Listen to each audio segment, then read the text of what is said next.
kalau merokok itu tidak boleh pelayanan. Sekarang saya nanya, saudara, ayatnya di mana rokok itu dosa, saudara? Wah, nanti dicari-cari kotak-katik katuk-katuk, paling banyak ayatnya tubuhmu adalah bait Allah.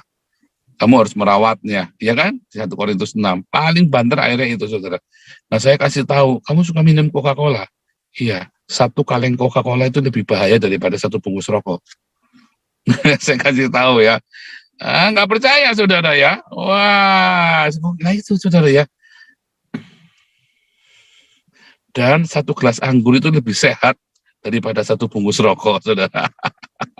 Ya, atau 1 kaleng Coca-Cola, 1 gelas anggur itu lebih sehat, saudara ya. Lebih sehat, ya. Malah Paulus bilang sama Timotius, tambahkan anggur pada air minummu, ya kan? Jadi banyak sekali mitos-mitos kebenaran firman Tuhan yang merupakan karangan dari manusia, saudara. Iblis itu ya paling hobi ya ada firman Tuhan dikasihkan ke manusia, ya kan? Lalu dia apa, saudara? Dispin sedikit, saudara, supaya manusia itu merasa dikekang oleh firman Tuhan itu, saudara. Ya, makanya kita disuruh cerdik seperti ular. Artinya kita kudu ngerti firman Tuhan. Sama seperti iblis, ngerti firman Tuhan. Jangan bilang iblis nggak ngerti firman Tuhan, saudara ya. Iblis itu nggak buta huruf, saudara ya. Dia bisa baca tulis. Jangan ngomong enggak, saudara ya. Jangan usah banyak aturan hidup itu. Biasa saja. Saudara tahu nggak, saya dulu melayani di Indonesia sejak 2015, saya pakai anting, saudara. Wah, banyak pendeta kejang-kejang ya kalau saya datang ke gereja, saya khotbah, saudara. Pakai anting, serius ya. Saya khotbah aja pakai anting, saudara, di sebelah kiri. Ya, tato saya ini bukan dibuat lagi nakal, enggak. Tato saya buat sengaja ya, tulisannya ini ya, slogannya pasukan khususnya Israel, saya T13 ya, Hajasakim Mijasakim, Sehagalim Mitgalim, Hajasakim Mijasakim, saudara. Artinya ketika gelombang bertambah besar, orang-orang yang kuat akan dinyatakan. Ya, saya tatoan gede, saudara ya. Oh, pendeta kok tatoan? Emang kenapa, saudara? Bersihkan hidupmu dari framing agamawi, saudara. Nikmati loh, hidup itu nikmat, saudara ya. Cuman saya bilang anak saya, kalau kamu belum usia 30, jangan tatoan. Kenapa? Suatu ketika kamu pengen jadi angkatan apa, kerja dinas di PNS, jadi apa, enggak boleh tatoan kamu. Ya, sebelum sampai ke hidupmu pasti, kamu mau apa, jadi apa, baru kamu mau tato.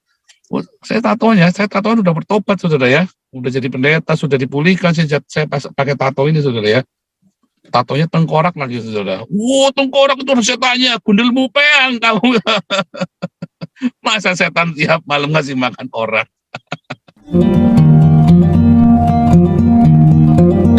Nanti di Yesaya 46 ayat 1 sampai 13. Everyone.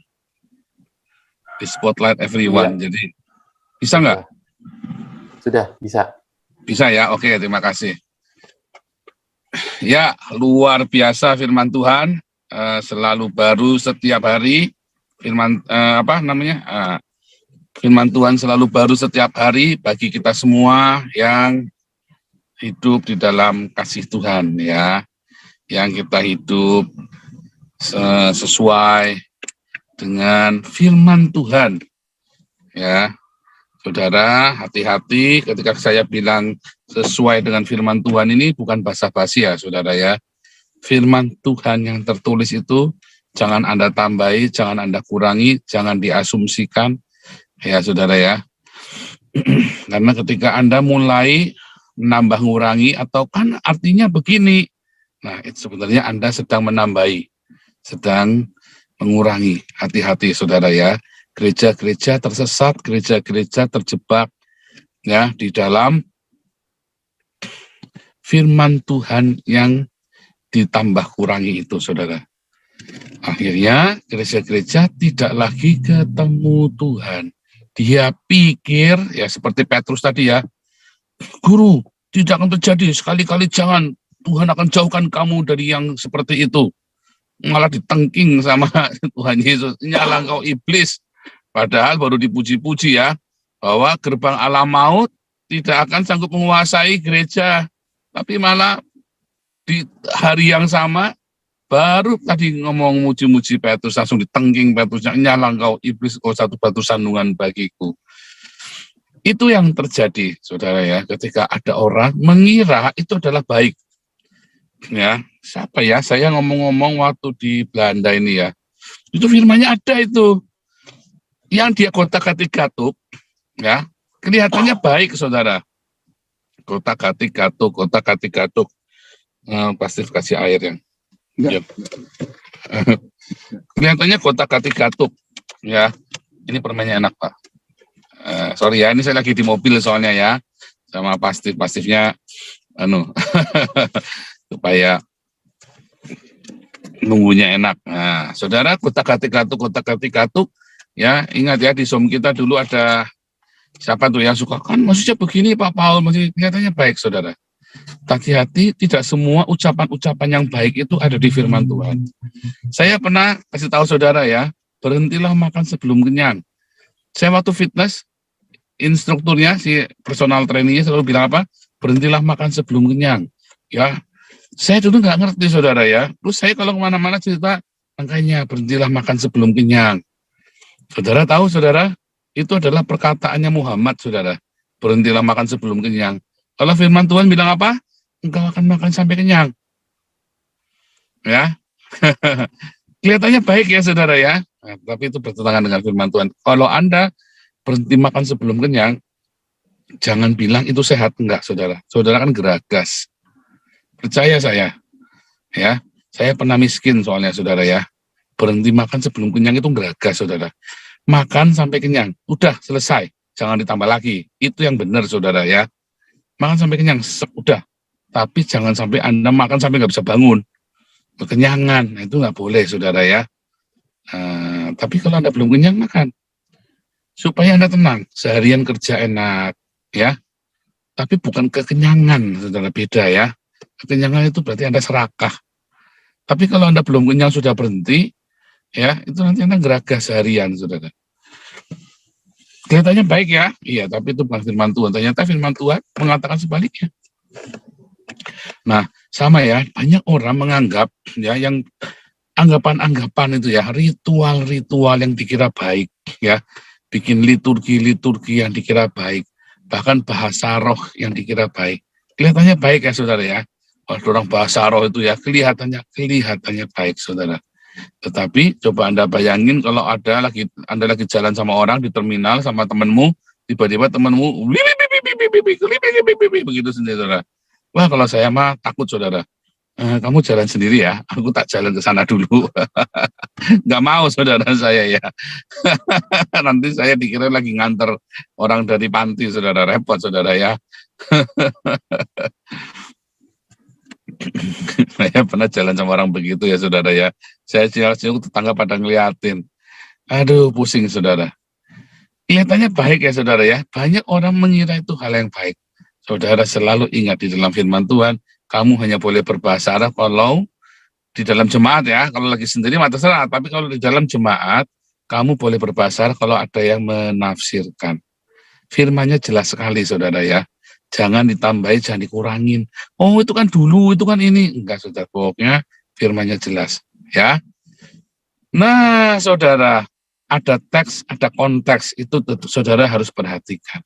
Nah karena banyak orang suka gotak-gatuk firman, ya, maka saudara tahu ceritanya Babel, ya. Ceritanya Babel adalah orang berusaha mencari Allah dengan caranya sendiri. Ya, Kejadian 11. Bab El, gerbang Allah, saudara. Babel itu adalah sebuah gerbang Allah. Dulu kita sudah belajar ya, Kejadian 11. Tentang Bab El, gerbang Allah. Saudara tahu, orang berusaha ngatur sedemikian rupa, diatur ini, diatur itu, saudara. Diatur dengan sebuah aturan-aturan ya yang sebenarnya nggak ada di Alkitab, tapi menurut dia itu benar. Kenapa orang mendirikan Babel, saudara? Karena disitulah Adam dibuang ke timur sebelah timurnya Eden, saudara. Sebelah timurnya Eden itu antara Elam dan Ur, itulah Babel, saudara ya. Jadilah Babel.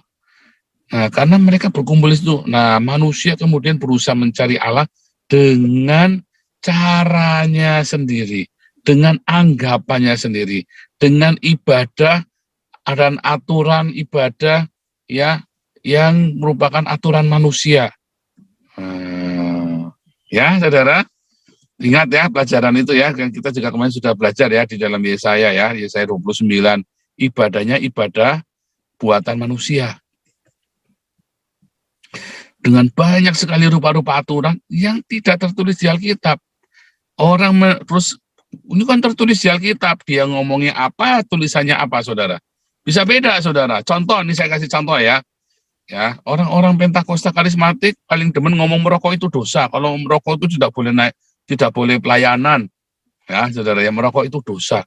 Kalau merokok itu tidak boleh pelayanan.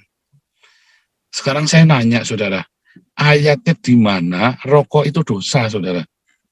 Wah, nanti dicari-cari kotak-katik katuk-katuk, paling banyak ayatnya tubuhmu adalah bait Allah. Kamu harus merawatnya, ya kan? 1 Korintus 6. Paling banter akhirnya itu, saudara. Nah, saya kasih tahu, kamu suka minum Coca-Cola? Iya, 1 kaleng Coca-Cola itu lebih bahaya daripada 1 bungkus rokok. Saya kasih tahu ya. Nggak percaya, saudara ya. Wah, nah itu, saudara ya. Dan 1 gelas anggur itu lebih sehat daripada 1 bungkus rokok, saudara.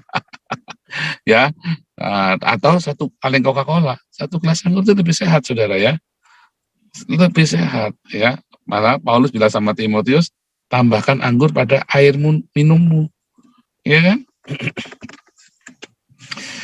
Jadi banyak sekali mitos-mitos kebenaran firman Tuhan yang merupakan karangan dari manusia, saudara.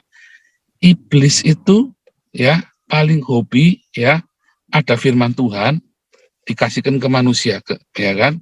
Lalu dia apa, saudara? Dispin sedikit, saudara. Supaya manusia itu merasa dikekang oleh firman Tuhan itu, saudara.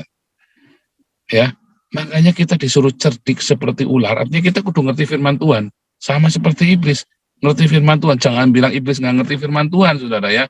Iblis itu nggak buta huruf, saudara ya. Dia bisa baca tulis. Jangan ngomong enggak, saudara ya. Ya, iblis itu bisa baca tulis. Jangan bilang enggak, saudara ya. Buktinya apa? Saudara lihat tuh, camsi-camsi yang di kuburan itu yang buat orang lotang, buat orang cari pesugihan. Kan tulisan itu, saudara. Yang nulis apa, ya kan? Si suhunya kan lagi kesurupan, dia nulis camsi buat nebak nomor kan, itu camsinya apa? Wiradesa, Banyuwangi, apa lagi itu kan? Artinya iblis itu bisa baca tulis, jangan bilang enggak. Itu lihat Anda pakai jimat-jimat itu yang dari dukun pakai bahasa Arab. Artinya iblis itu bisa baca tulis, saudara. Jangan ngomong enggak, saudara ya. Lalu dia bawa firman itu kepadamu, saudara. Dia bawa firman itu kepadamu, ya. Firman itu sedikit aja di-spin, saudara. Ya, di-spin aja sedikit. Bohong enggak? Enggak bohong. Dia kan cuma nanya balik. Ya kan? Bukankah buah ini, semua buah ini tidak boleh kau makan? Ya kan, semua buah ini boleh kau makan. Cuman bilang begitu saja, cuma dibalik. Sama seperti pada Yesus. Kalau engkau anak Allah, ubah batu ini jadi roti. Ya kan? Semuanya dengan ada yang tertulis. Ada tertulis. Ada tertulis. Ya kan? Artinya iblis pun bisa baca tulis. Ya kan? Tetapi dia hanya spin sedikit saja, ya, dan dia ganggu, dia provokasi kepalamu, saudara, sehingga hidupmu jadi penuh dengan berbagai macam aturan yang tidak perlu, ya, dengan berbagai macam. Makanya di hari-hari terakhir ini banyak orang yang nggak makan babi, nggak makan, pokoknya mempersulit diri, saudara ya. Baptisan itu kudu diselam. Terus apa lagi ya, nggak makan babi. Terus kalau Anda jadi Kristen kudu doa pelepasan dulu. Apalagi, saudara, segala macam cara yang begitu, yang aneh-aneh begitu ya. Jadi Kristen dengan segala macam ritualnya. Oh, nyebutnya harus pakai Yahweh. Dibaptisnya di dalam nama Yesua HaMasiah. Jadi dulu dia dari Katolik dibaptis jadi seorang Protestan, GKI. Dari GKI dibaptis lagi jadi orang Bethel. Dari orang Betel dibaptis lagi, saudara, jadi orang Yahweh, saudara. Mumet, saudara. Udah gitu diajak ke Yerusalem, diajak ke Israel, dibaptis lagi di Sungai Yordan. Waduh, pokoknya jadi kapal selam, saudara ya. Celap-celup, jadi teh celup, pokoknya dicelup-celupin bolak-balik, saudara ya. Mantap dah pokoknya, saudara ya. Babinya dibaptis dulu, ngawur ini. Babinya dibaptis dulu. Pak Andreas ada-ada aja. Ya, tapi itu yang terjadi ya. Kita orang-orang Kristen suka sekali dengan mempersulit diri. Seakan-akan kalau kita mempersulit diri, kita akan dekat sama Allah. Nah, kita akan dekat dengan Allah kalau kita mempersulit diri. Saudara, ada banyak sekali ya aturan-aturan yang dibuat oleh gereja ya supaya kelihatan holy, kelihatan kudus, saudara. Saudara tahu kekudusan itu bukan dari penampilan, kekudusan itu ada di dalam hati kita, saudara. Allah itu adalah apa, saudara? Roh. Menyembah Tuhan itu di dalam roh dan kebenaran. Itu Anda harus ingat-ingat. Menyembah Tuhan di dalam roh. Yaitu apa, saudara? Remamu itu, saudara. Rema itu. Menyembah Tuhan itu dengan rema. Anda punya rema, terus Anda punya hati yang menyembah itu loh. Karena Allah itu adalah roh. Kedua, Allah itu adalah cinta, kan? Cinta, dan Allah adalah roh. Berarti kalau menyembah di dalam roh artinya apa? Anda harus penuh dengan cinta. Penyembahan itu dengan penuh cinta. Makanya jangan jadikan ya doa kita, penyembahan kita, pujian, nyanyian sebagai sebuah ritual. Ya. Jangan, tapi jadikan ini sebagai sebuah sarana menyatakan cinta. Ya. Nah, kalau Anda melakukan pujian dan penyembahan, Anda melayani, ya, mengatasnamakan cinta. Di dalam cinta itu tidak ada penghakiman, saudara. Ya, di dalam cinta itu tidak ada penghakiman. Di dalam cinta itu ada yang namanya belas kasihan. Ya, itulah cinta yang sejati. Makanya semua kesombongan ritual kita dihancurkan, saudara. Di Babel itulah Tuhan hancurkan. Ya, di Babel yang pertama kali, Tuhan hancurkan semua ritual-ritual, semua aturan-aturan. Sampai bahasa pun Tuhan buat banyak. Dibuat banyak supaya manusia jangan terjebak di dalam sebuah ritual, saudara. Itu Babel, kehancuran Babel, ya, gerbang Allah-alahan, ya. Karena manusia kan dibuang keluar timur, dia ingin mau balik lagi ke Eden, dia mau balik lagi ke Firdaus, dia ingin balik lagi mencapai Taman Eden itu dengan caranya sendiri, ya, dengan ritual yang dia bangun sendiri, saudara. Ya.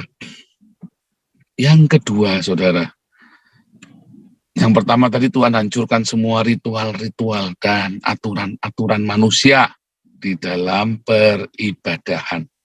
Ya, artinya Anda mengasihi Tuhan dengan cinta, bukan dengan sok ritual, ya, yang begini, yang begitu. Itu eranya sudah berlalu, saudara. Ya. Nah, yang kedua, saudara. Yang kedua, yang dihancurkan gerbang itu adalah apa, saudara? Patung-patungnya, kebanggaannya, segala macam berhala-berhalanya. Apa itu berhala-berhalanya? Apa yang kamu banggakan? Apa yang membuat hidupmu jadi terikat? Ya, apakah itu uangmu? Apakah itu pendetamu? Apakah itu organisasimu yang kamu banggakan? Ya, bangun saya organisasi paling besar, organisasi Kristen paling besar. Apakah dogma gerejamu? Apa yang kamu banggakan, saudara, dalam hidupmu? Itu Tuhan hancurkan. Serius, saudara, ya. Itu yang Tuhan hancurkan. Ya, harga dirimu Tuhan hancurkan, saudara. Nggak main-main, saudara, ya. Saya sudah pernah dihancurkan harga dirinya habis-habisan sama Tuhan. Dihancurkan harga diri saya habis-habisan sama Tuhan. Sampai saya nggak punya kebanggaan apa-apa lagi. Tetapi ingat, saudara, ya, Tuhan itu setia sama kita. Kalau kita nurut, kalau dihancurkan itu jangan malah berontak. Ya, sebab Tuhan itu setia, saudara. Dia akan senantiasa bersama dengan kita. Memang proses penghancuran itu sangat sakit dan kadang-kadang sangat memalukan. Tetapi itulah supaya Anda ketika Anda beribadah kepada Tuhan, hidupmu kan adalah ibadah. Jangan ada lagi noda-noda kekafiran, noda-noda, jangan ada lagi berhala-berhala. Ya, tadi katakan berhala Bel dan Nebo. Nebo itu dewa Nabu tuh yang jadi bangsa Nabutian, Nabatean itu ya.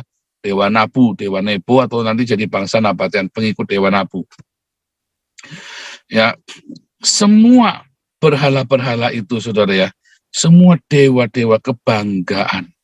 Saudara ingat cerita tentang Hailel ben Syakar, Yesaya 14 kita sudah belajar ya. Ketika dia ingin meninggikan dirinya, karena dia merasa suci, merasa lebih baik dari yang lain, dia merasa lebih tahu dari yang lain, dia meninggikan dirinya untuk mengatasi segala bintang, saudara. Dihancurkan sama Tuhan. Saudara merasa sudah lebih tahu, sehingga saudara bisa menghakimi orang lain. Dihancurkan sama Tuhan. Serius, saudara ya. Saudara merasa lebih tahu, ya, merasa saudara pengalaman, ya, lalu saudara mulai menghakimi yang lain, dihancurkan sama Tuhan, saudara. Apalagi yang menjadi kebanggaanmu, hancur aja. Wah, kami di sini sudah mengalami bolak-balik dihancurkan, saudara ya. Itulah sebabnya kita, komunitas kita, menghindari ya yang namanya boleh nggak boleh. Kita menghindari semua ritual-ritual itu, saudara. Ya, kita hindari, biarkan natural, keluar dari hati penyembahan yang tulus. Ya, yang paling penting apanya, saudara? Buah dari pertobatan dan buah dari penyembahan. Ada buahnya, bukan seperangkat aturan, seperangkat simbol-simbol, saudara. Kalau Anda masih terperangkap dengan seperangkat aturan dan simbol-simbol, percaya saya, Anda tidak akan berbuah secara rohani. Aturan, ya buahnya aturan. Simbol-simbol, ya buahnya ya ritual, ya buahnya ritual, formalitas. Kalau Anda mengalir dengan kehidupan roh, ya, maka buahnya adalah buah roh. Ada kasih, ada sukacita, ada sejahtera. Makanya orang-orang yang suka menghakimi, ya, orang yang suka bilang ini benar salah, boleh nggak boleh, ini aturannya harus begini, aturannya begitu, hidupnya nggak enak, saudara. Serius, saudara, percaya saya. Makanya saudara lihat hidup saya enak ya, karena saya mengalir. Mami saya ya, in memoriam, selalu bilang, kamu mah hidupnya menikmati sekali. Iya, Mi. Saya menikmati hidup, karena saya nggak banyak aturan orangnya. Dan saya tidak suka terlalu banyak aturan. Mengalir saja, yang penting ada buahnya, dan prosesnya itu jangan ngawur-ngawuran. Ya, jangan menghalalkan segala macam cara. Mengalir saja, nggak usah banyak aturan hidup itu. Biasa saja. Saudara tahu nggak, saya dulu melayani di Indonesia sejak 2015, saya pakai anting, saudara. Wah, banyak pendeta kejang-kejang ya kalau saya datang ke gereja, saya khotbah, saudara. Pakai anting, serius ya. Saya khotbah aja pakai anting, saudara, di sebelah kiri. Ya, tato saya ini bukan dibuat lagi nakal, enggak. Tato saya buat sengaja ya, tulisannya ini ya, slogannya pasukan khususnya Israel, saya T13, ya, Hajasakim Mijasakim, Sehagalim Mitgalim, Hajasakim Mijasakim, saudara. Artinya, ketika gelombang bertambah besar, orang-orang yang kuat akan dinyatakan. Ya, saya tatoan gede, saudara ya. Oh, pendeta kok tatoan? Emang kenapa, saudara? Bersihkan hidupmu dari framing agamawi, saudara. Nikmati loh, hidup itu nikmat, saudara ya. Cuman saya bilang anak saya, kalau kamu belum usia 30, jangan tatoan.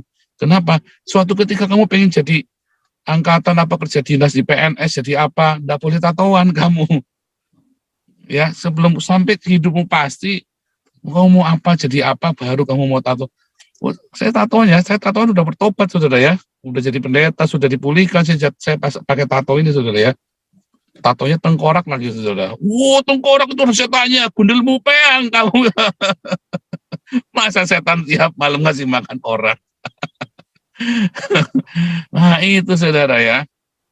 Ini saya sedang sedang ngomong-ngomong sama anak, ya saya mau highlight rambutnya dan mau saya antingan lagi saudara ya.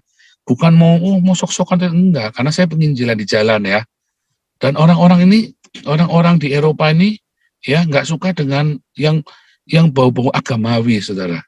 Nah, saya nanti mulai pakai anting lagi, rambutnya highlight semua, nanti keren nanti. Oh, nanti Pak Steve ikut-ikut saya nanti highlightan juga, saudara. Pakai anting tatoan lagi nih juga, saudara ya.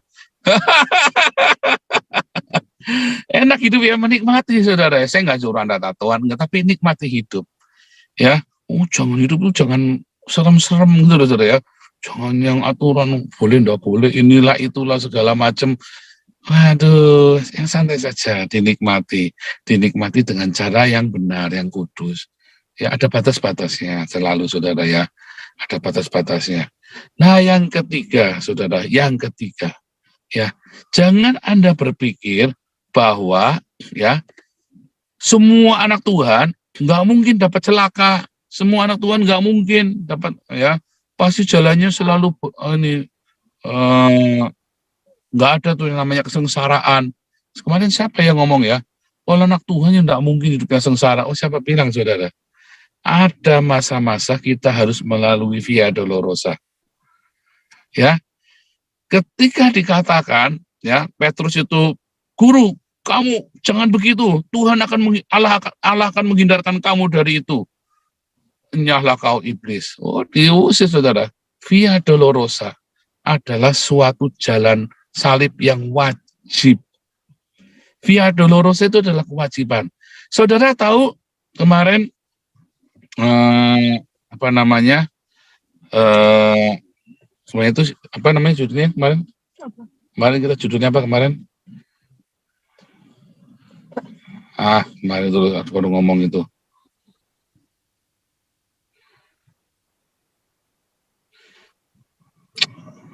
Kerendahan hati. Kerendahan hati ya. Kata kerendahan hati, orang yang rendah hati ya, orang yang rendah hati itu mewarisi bumi. Saudara tahu kata rendah hati, bahasa aslinya rendah hati itu juga berarti penderitaan, saudara. Ya, ini lanjutin yang kemarin. Bahasa asli dari rendah hati adalah penderitaan. Saudara jangan takut dengan penderitaan. Kalau ada penderitaan, Anda masuk, Anda nikmati via dolorosa, jalan salib, penderitaan. Karena di dalam penderitaan itu, kalau Anda taat, ya, kalau Anda taat di dalam penderitaan itu, maka ada berkat di sana, saudara. Justru di dalam penderitaan itulah berkat yang sesungguhnya. Kerajaan Allah yang sesungguhnya itu akan makin kokoh, saudara. Saya tidak berkata Anda akan menderita seumur hidup. Salah juga, saudara. Tetapi di dalam masa-masa penderitaan itu adalah sebuah jalan salib, jalan menuju kepada kekekalan. Jadi jangan pernah takut atau Anda jangan pernah menghindar dari penderitaan. Dan jangan takut, gerbang alam maut itu tidak akan menguasai kamu, saudara. Sekalipun hidupnya dalam penderitaan. Sebab tangan Tuhan itu akan selalu beserta. Dimanapun saat itu, di usia berapapun Anda sekarang ini sedang menderita. Bangun. Oh, saya sudah 50 tahun, Pak. Masih bisa bangun, Pak. Jangan khawatir. Aduh, Pak, saya sudah usia 60 tahun, saya baru jatuh, Pak. Jangan khawatir. Di dalam segala penderitaan itu, di dalam semua kehinaan itu, baik itu karena kamu sendiri, maupun oleh orang lain, saat itu kamu tetap pegang erat sama Tuhan. Via dolorosa itu, ya, pikulah salibmu. Jangan berontak, saudara. Nikmati. Dan jangan ditenging-tenging, enggak usah. Saudara datang sama Tuhan. Tuhan, beri aku kesanggupan melewati via dolorosa ini. Jalan penderitaan ini. Dengan kerendahan hati. Dengan hati yang ikhlas. Hati yang rela. Tiba-tiba di dalam penderitaan itu, kamu akan dimuliakan oleh Tuhan. Kerajaan Allah itu yang akan menghancurkan Babel dalam hidupmu. Spirit agamawi, spirit itu ritual-ritual agamawi, kesombongan berhala dalam hidupmu. Ya, kesombongan itu kan berhala kan, Hailel ben Syakar itu kan adalah berhala-berhalamu, kesombonganmu. Ya, yang dia hancurkan ke gerbang alam maut itu ya. Hele Bensaka itulah kesombonganmu, saudara, dan ketakutanmu pada penderitaan. Ya, karena Babel itu dia menghendaki hedonisme, pemuasan hawa nafsu. Sedangkan di dalam penderitaan, hawa nafsumu itu disembelih, saudara. Di dalam penderitaan, hawa nafsumu disembelih, saudara.